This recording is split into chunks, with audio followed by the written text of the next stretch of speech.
Namaskaram. This Independence Day is very special because it marks the beginning of the 75th year of independent India.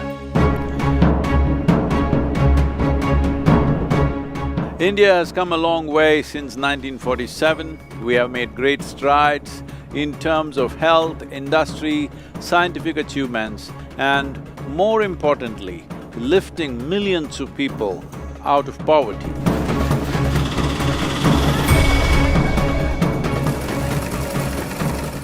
But many challenges still face the nation. To overcome these challenges, responsible and conscious action from the leadership and every citizen will be most essential. The immediate and obvious challenge is the pandemic, of course. I know a lot of people are thinking of virus as an enemy to fight with. No, please do not attempt to fight the virus. What is needed is social distancing, masking, vaccination and following all the other guidelines being issued by competent authorities. I beseech all of you, India has already lost nearly 500,000 people. And across the world, nearly 5 million people have died.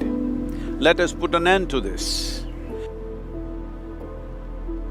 If all of us follow the protocols, live responsibly and consciously, this virus will definitely dissipate.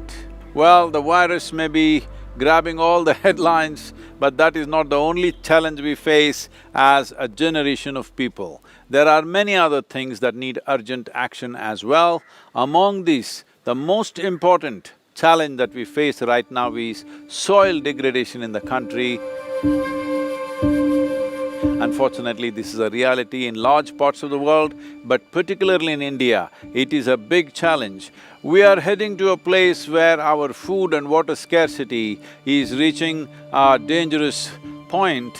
A couple of failed monsoons, we could face severe levels of strife and suffering happening in this country. Unless we turn this situation around, the planet that we hand over to the coming generations will be in such a state, they will look back and curse us. That's how we're leaving it. It's extremely important we leave rich soil, clean water and clean air for people to live, because good life comes not because of wealth, but because of clean water, clean air, nutritious food.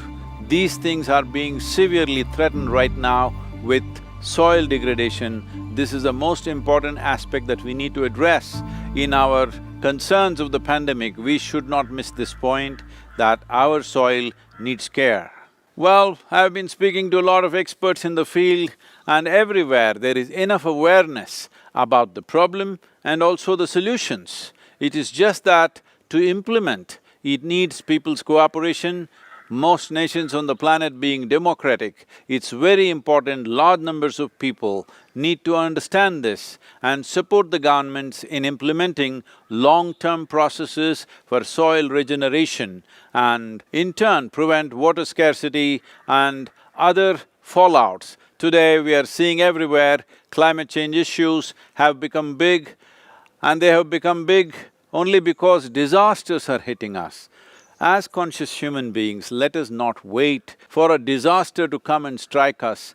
If we are conscious, if you are civilized, we must wake up before disasters come. A disaster is not a pleasant thing, it's not a news in the newspaper or watch something on the television. People who are there either have lost their lives or lost everything that they had. In rectifying this, the most important aspects are we must attend to the government policies to ensure that significant amount of budgets and government machinery is invested in this. For this to happen, the government policies are very important. Coming up with the right policies to protect India's soil is very important. A determined action on the part of the administrations, industry and the people is very, very needed right now. It is not a tomorrow's problem anymore, it is today's problem. We need to address this. These problems have been mounting for the last 50 years. In the last 50 years, the level of damage we have caused to the biodiversity in the country's soil is immense. and unpardonable. To fix this, we need a committed and a determined approach and ready for a long haul to turn this around. It is possible to do this, and this is the best gift we can offer to our children and their children. One thing about our nation, which is a kaleidoscope of cultures, kaleidoscope of ethnicity, and in every way we are a mix, an impossible mix of people, which is our strength, which is our quality. It is very important that we understand, though for small things we will bicker, when really big issues come, we have always come together to act as one nation, and once again this is very needed. We are entering the 75th year of India's independence. I beseech every one of you that we must act as one nation to beat the pandemic and also to revive India's soil and make this soil rich, because the richness of our soil naturally determines the richness of the life that we are. Richness of the life that we are will definitely determine the wealth of the nation, because people and in turn the soil is the only wealth the nation has.